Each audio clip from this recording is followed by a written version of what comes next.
And welcome our good friend, Brian Stiller, to the 700 Club Canada. You know, it's so good to see you. Brian. It seems like just yesterday that we've been speaking, and you know, you have so many things that are on the go right now. You just came back from, where? Myanmar. Myanmar? Yeah. Burma. Yes.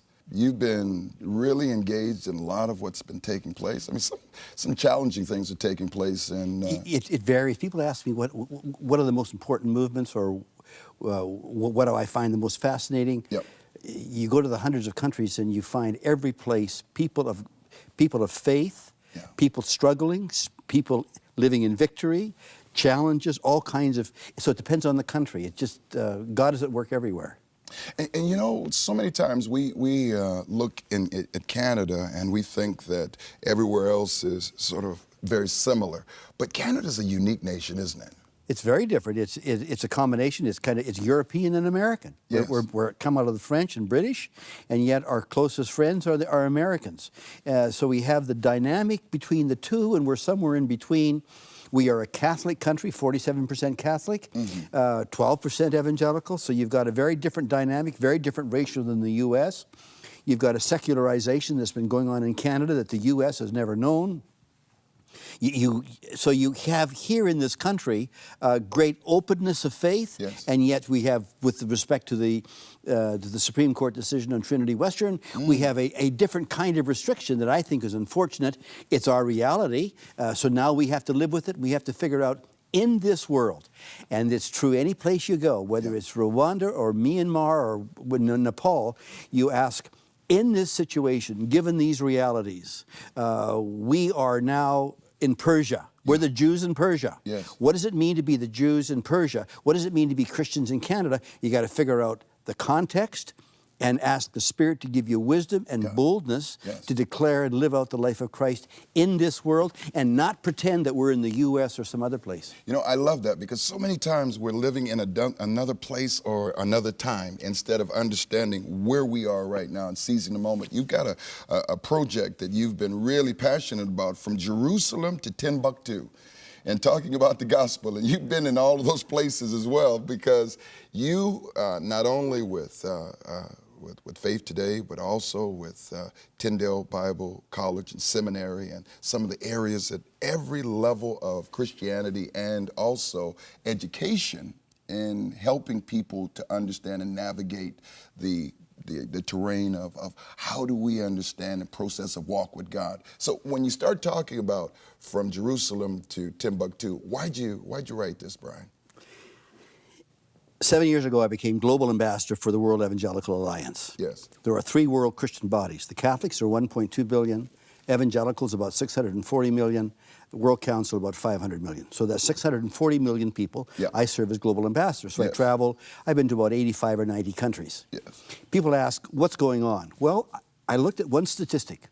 In 1960, there were 90 million evangelicals. Today, there's over 600 million. Wow. So the obvious question is, what happened? Yeah. And that led me to do research as I traveled in various countries, do global research with missiologists, to figure out what has so uniquely happened over the last 75 years to create this enormous explosion. In 1900, there were 50,000 evangelicals in Latin America. Today, there's 100 million. My goodness. Nepal, in 1970, there were 7 families that were Christians. Today, there's 1.4 million. What happened? And I found there are 5 things that are changing the world today. Do you want me to go through those? Now, I want you to go through those things, because, you know, so many times we hear about, you know, just testimonies and where people are. But I think this is so critical for you to get an understanding that even in your book, Brian, you said faith is on the rise. And most people think that it's on the decline when it's on the rise. So could you go through those 5 things? Because I really believe this is going to help someone and to put some cement in their foundation and steel in their backbone. Here in North America, we have an assumption that Christianity is on the demise, is losing. And there are certain demographics that would show marginally. Yes. Globally, though, the opposite is experienced. In 1910, there were 5.8 million Christians in Africa. Today, there's 542 million Christians in Africa. 5 things that I see. First of all, it's the age of the Spirit. Okay. In 1900, the church knew little of the person, the work, and the gifting and the anointing of the Spirit. There was a Pentecostal outbreak in the early part of the 20th century that gave to us a new understanding of the Spirit. That then merged over into the charismatic movement, which allowed the larger Christian community to have a new awareness of the Spirit. That absolutely transformed the church. I don't know why it took 1900 years for this to break in the church, but somehow within the prophetic, eschatological activity of God as he looks to the end times, this was critical. The second thing was the printing of the translation of Bible. Now, I lived with Bible all my life. When I was a child, I had multiple Bibles. But when you're in some particular community with a tribe or a dialect, and you take the scriptures and you read it for the first time in your own language, it's like you're sitting in the first century with Paul in Rome as he writes. Wow. The third thing was indigenous leadership. Critical. Post-colonial area, especially in Latin America, Africa, and Asia, as the European colonials moved out, rising up within the communities is indigenous leadership. Powerful. People who understood the language, the metaphors, the needs of their people, they took over leadership, and that's transformative. But there's 2 other factors. So those are the 3 growth factors. Yeah. The 2 factors that are shaping the church today is, one, church evangelicals re-engaging in public life.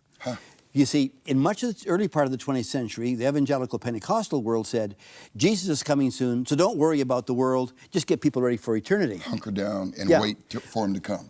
But what we realize is that when salt is absent, what happens? When light is absent, what happens? Right. We were absent. So there's a re-engagement in the public square, but secondly, there is a new understanding of the wholeness of the individual, that the gospel isn't about just getting me saved for eternity, but it's the transforming of my life and my relationships, my family, everything about me in the world today. Every sphere of influence. Yeah. So those are the 5 factors that I think are growing the church and shaping the church. And all that's in here from Jerusalem to Timbuktu. That's right. You know, when you think about where we are in Canada, you know, politically and also socially, and some of the laws and things that are being done, are we much different from any of the other countries that you're also visiting?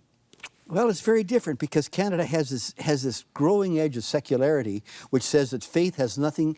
Faith can be privatized, but faith can't be energized within the public square. Okay. And so that dynamic happens in some places. It's happened in some places in Europe. So what do we do here in Canada? I think 2 things. We resist that, and we say no. Pluralism means the plurality of ideas. Each idea has its own legitimate place. Yeah. And secondly, we find ways in areas of education and medicine and government and media to engage in the public life and to be there as salt and light within that world. I think the salt and light metaphor, Brian, for me is the most powerful visual idea of what it means to serve Christ in Canada today. What is a practical way someone listening right now can get involved and also begin to move in that, what you're just talking about? Don't be angry about what you see going on. Okay. Anger is the antithesis to faith. Faith embraces even the disappointments and the things you don't like, and saying, within this world, God is at work, and I'm going to pray that God will raise up the people, the ideas, and the resources to be active, and then to go about providing resources, providing encouragement, so that we live with a spirit of hope and faith, not angry and in resistance. Yeah. The anger and resistance to me is not the Spirit of Christ. The Spirit of Christ is what lives and engages in life. Wow. You know what? From Jerusalem to Timbuktu, and I really believe that this is a timely read, and it speaks to us right now. And it also says on Facebook, when you see something, don't write those nasty little letters. Remember Jesus. What would Jesus do? What would Jesus say today? What would he say today? Amen. Brian, I'm looking forward bro. to talking to you again. We never have enough time, but God bless you and continue. And to you too. Yes. You know, if you need more on this, 1-855-759-0700. Prayer partners are here for you.